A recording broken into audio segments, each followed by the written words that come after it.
Friend, class 10 Sanskrit का paper जो अभी अभी आज हुआ है 28/2/2024 का पेपर मैं आपको बताने जा रहा हूँ। 28/2/2024 आज जो संस्कृत का पेपर यूपी बोर्ड का हुआ, हम उसका एनालिसिस करने जा रहे हैं। देखिए साथियों, क्या कर रहा है, 923 है, 818 एचयू का है, समय 3 घंटे 15 मिनट। ये आप लोग पढ़ लीजिएगा बढ़िया से। देखिए, खंड अ से प्रश्न वस्तुनिष्ठ पूछा था, यानी कि बहुविकल्पी प्रश्न पूछा था, मल्टीपल चॉइस क्वेश्चन पहला ही कह रहा है। देखिए प्रश्न संख्या 1 से 2 में गद्यांश आधारित प्रश्न है। गद्यांश को ध्यान से पढ़ें और उत्तर का चयन करें। कह रहा रविंद्रनाथ से जन्म कोलकाता नगरे एकतष्टिस्ताकाशादशते ख्रीष्टाब्दे मई मासे 7वें दिनांके 7 मई 1851, यह है 7 मई 1861 अभवत। अस्य जनक देवेंद्रनाथ है, जननी शारदा देवी, उनकी माता का नाम शारदा देवी चास्ताब। रविंद्रस्य जन्म एकस्मिन् सम्भ्राते समृद्ध ब्राह्मण परिवार जातम। इसमें से पूछा कर उक्त गद्यांश का शीर्षक का मतलब टाइटल होता है। इसका टाइटल का विश्व कवि रविंद्रनाथ की बात किया गया, तो ये सही है, ठीक है। क्योंकि शंकराचार्य की बात नहीं किया गया, मदन मोहन मालवीय की बात नहीं किया, ये दोनों हो नहीं सकते। नैतिक मूल्यानि कोई मतलब नहीं है। रविंद्रस्य जनक का आसी, रविंद्रस्य जनक कौन थे, यानी पिताजी कौन थे, देवेंद्रनाथ थे, ठीक है। लोकमान तिलक केन रचितम गीताभ्यासम, नाम का क्या था उनका, मतलब लोकमान तिलक के द्वारा रचित मतलब रचना किया गया गीता भाषा से नाम क्या था, तो गीता रहस्य था। अगला चौथा प्रश्न है, भरद्वाजानुसारम, भरद्वाज के अनुसार के न सिलवंती, कौन नहीं सुनना चाहता, न से पश्चिम न देखना चाहता, तो वृक्षा। चलिए पांचवा क्वेश्चन की बात क्या लिखा, पृथ्व्या कति रत्नानि यस्सन्ति, पृथ्व्या किनकी रत्न है, तो त्रीणी की, ठीक है ना। आत्मवशम सर्व किम, इसका सही जवाब है सुखम। सर गीताली इत काव्यम रचयिता का डॉक्टर चंद्रभानु जी हैं। किम नाटकम दृष्टा गांधी ने हृदय परिवर्तन, किस नाटक को देखकर गांधी जी का हृदय परिवर्तन होगा, हरिश्चंद्र नाटक को देख करके, सही है। राजा भोज कस्य नगर शासी, राजा भोज किस नगरी के थे, तो इंदौर नगर जो मध्य प्रदेश एमपी में पड़ता है, ठीक है। वहीं पे आप लोग देखेंगे अध्यापक आफताबम कस्य चरित विषय प्रश्नम अपृच्छत, अध्यापक आफताब से किस चरित का प्रश्न अपृच्छत मानी पूछा, तो मर्यादा पुरुषोत्तम मर्यादा पुरुषोत्तम रामस्य, ठीक है। आगे बढ़िए। अब उपवाक है, यानी कि व्याकरण से क्या क्या पूछा गया। देखिए बहुत आसान प्रश्न पूछा था। यच प्रत्यय के वर्ण पूछा था, ये ओ ए अ होता है, ठीक है ना। ये वर्ण का उच्चारण स्थान पूछा था, कंठताल होता है। सीओ आश्चर्य में संधि पूछा था, तो परसरण संधि होती, सही है।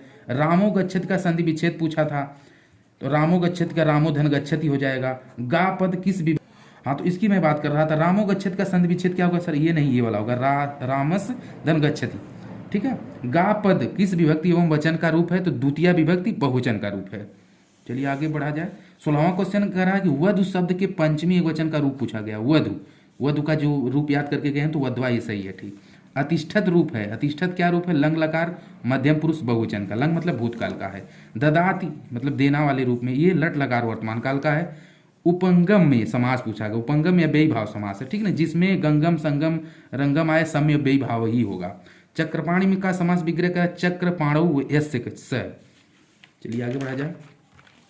यहाँ पे खंड ब से देखिए ओढ़ात्मक प्रश्न पूछा गया, विभाग कैसे, इसमें निर्देश आप लोग पढ़ लीजिए। कह रहा है कि निम्नलिखित गद्यांशों में से किसी एक गद्यांश का हिंदी में अनुवाद करना है।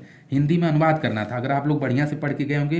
पहला देखिए नैतिक मूल्य के पाठ से था, दूसरा धन्य भारत भूमि से था। आप इसमें से दोनों में से पढ़ करके देंगे, 4-4 नंबर का है, मतलब 4 नंबर का ही मिलेगा, चाहे आप क करिए चाहे ख करिए।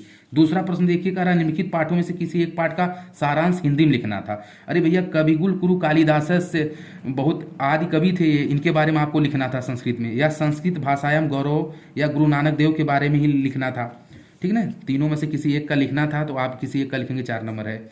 ये उम्मीद करता हूँ आप सभी हमारे साथी लिखे ही होंगे। निम्नलिखित श्लोकों में से किसी एक श्लोक की हिंदी में व्याख्या करना है। देखिए क ख दिया है, किसी एक का करना था, चाहे भाषम पश्चात का था, चाहे सर्वम परसम सुखम सर्वम सुखम के बारे में। चौथा कह रहा है निम्नलिखित सूक्तियों में से किसी एक की हिंदी में व्याख्या पूछा था, ठीक ना, जैसे मूढ़े पाषाण खंडेशु रत्न संज्ञा विधे एकाकी चिंता है, इसी में से किसी एक का सूक्ति सही पूछा था, ठीक ना, पढ़ाया गया है ये। तीसरा देखिए 3 नंबर का है।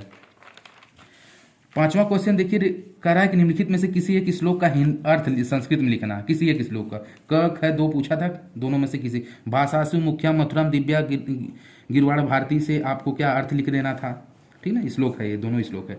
छठा सर, निम्नलिखित में से किसी एक पात्र का चरित्र चित्रण देना। चरित्र चित्रण का मतलब उन्हीं के बारे में बताना, जैसे कार्युड़ी को जिमु वाहने के बारे में, या युक्तकम के, या वयम भारतीय, ख वालिम करा निम्नलिखित में से किसी एक प्रश्न का उत्तर संस्कृत में लिखना है। चलिए भाई, आप तीन था, तीन में से क्या दो हम बता दे रहे हैं। शंखचूड़ का आसित, शंखचूड़ कौन थे? तो शंखचूड़ दैत्यराजम रथम पुत्र आसित। ठीक।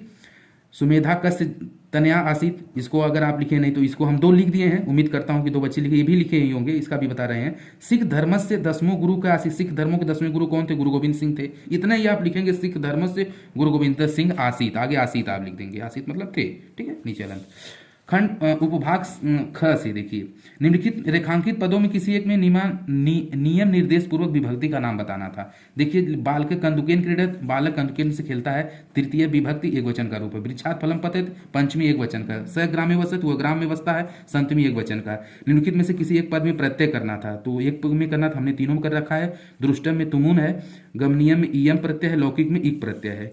आठवीं की बात किया जाए, निम्नलिखित में से किसी एक का वाच्य परिवर्तन करना। वाच्य परिवर्तन का मतलब होता है, जैसे ये पहला क्या आता है, जैसे ये सब्जेक्ट है ना, ये इधर आ जाए, सब्जेक्ट का मतलब कर्ता, कर्ता कर्म में बदलता है, कर्म क्रिया में बदलता है, वही वाच्य परिवर्तन होता है। आपको इसी में से किसी एक को करना था।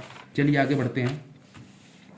9वां का रहा कि निम्नलिखित वाक्यों में से किन्हीं तीन वाक्यों का संस्कृत में अनुवाद कीजिए। संस्कृत में अनुवाद करना है, तो इसका बात मैं कर रहा था। हमारे देश का नाम भारतवर्ष, अस्माकम देशस्य भारत नाम अस्ति। ठीक है, कवियों में कालिदास श्रेष्ठ, कवि कुल गुरु कालिदास श्रेष्ठ अस्ति हो जाएगा। ठीक है, दो हम बता दिए, बाकी आप लोग कर लीजिए। निम्न में से किसी एक विषय पर संस्कृत में 8 वाक्य लिखना था। निबंध परोपकार आप लिख सकते हैं। 11वां प्रश्न, निम्नलिखित पदों में से किन्हीं दो पदों को संस्कृत वाक्यों में प्रयोग करिए। वयम छात्र अस्ति लिख सकते हैं, वयम छात्र अस्ति लिख सकते हैं। ठीक है ना, सर्वाणि पुत्राणि गच्छत, कुछ भी लिख सकते हैं ऐसे रूप बना करके। ठीक है सर, चलिए धन्यवाद।